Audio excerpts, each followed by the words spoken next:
Welcome to my channel guys.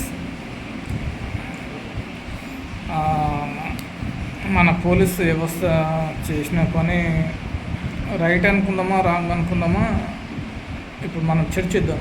Okay, ఒక 2 minutesలో చెప్పేద్దాం matter ఏందో వినండి. అదే April 16, 2018 అప్పుడు ఒక ఇన్సిడెంట్ జరిగింది. ఒక ఎమ్మెల్యే క్యాండిడేట్ 4 కలిసి తాగుతున్నారు. అదే పోలీస్ వాళ్ళని కొడితే వాళ్ళపైన ఎలాంటి కేసు కూడా చేయలేదు. ఓకే, మళ్ళీ 2018లో 18వ తారీఖు నాడు మళ్ళీ ఒక ఇన్సిడెన్స్ పోలీస్ వాళ్ళపైన జరిగింది. అక్కడ కూడా పవర్ ఉంది కాబట్టి వాళ్ళని కూడా సేమ్ అలాగే వదిలేస్తారు. 22 ఆ ఇన్సిడెన్స్లో కూడా ఒక ముస్లిం అబ్బాయి విధంగా ఒక గొడవ జరిగింది. ఆ ఇన్సిడెన్స్ కేసు పెట్టినా కానీ మళ్ళీ ఆపోజ్ తీసుకున్నారు. ఓకే,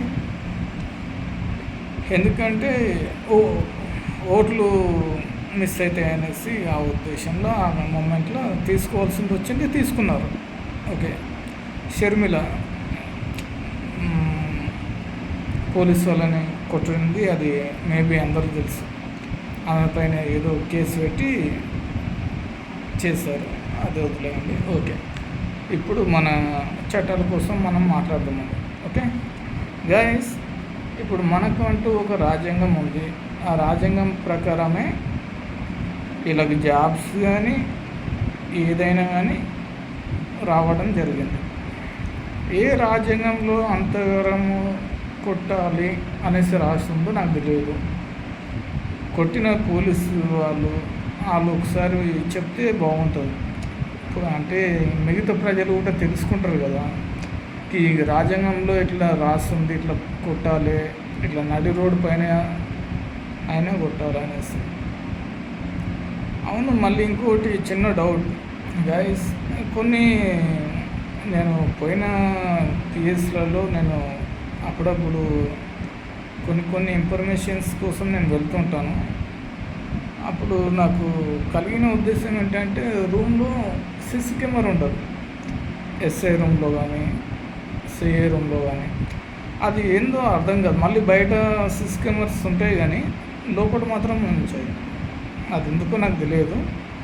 తెలియని దానికోసం తెలుసుకున్న తర్వాత మళ్ళీ మీకు వివరిస్తాను. కాకపోతే ఇంకోటి ఏంటంటే, ఆడ మెయిన్ వీళ్ళు దళితులు అనేసి మెయిన్ ఒక టాక్ వస్తుంది, లేని వాళ్ళు అనేది. నేను చెప్పాను కదా, 16వ తారీఖు April 2018 అప్పుడు ఎమ్మెల్యే క్యాండిడేట్ అనేసి కేసు కాదు ఏమి కూడా చేయలేరు. మళ్ళీ 2018లోనే 18వ తారీఖు నాడు అప్పుడు కూడా ఒక ఇష్యూ జరిగింది. అప్పుడు కూడా పోలీసు వాళ్ళు ఏం చేయలేరు.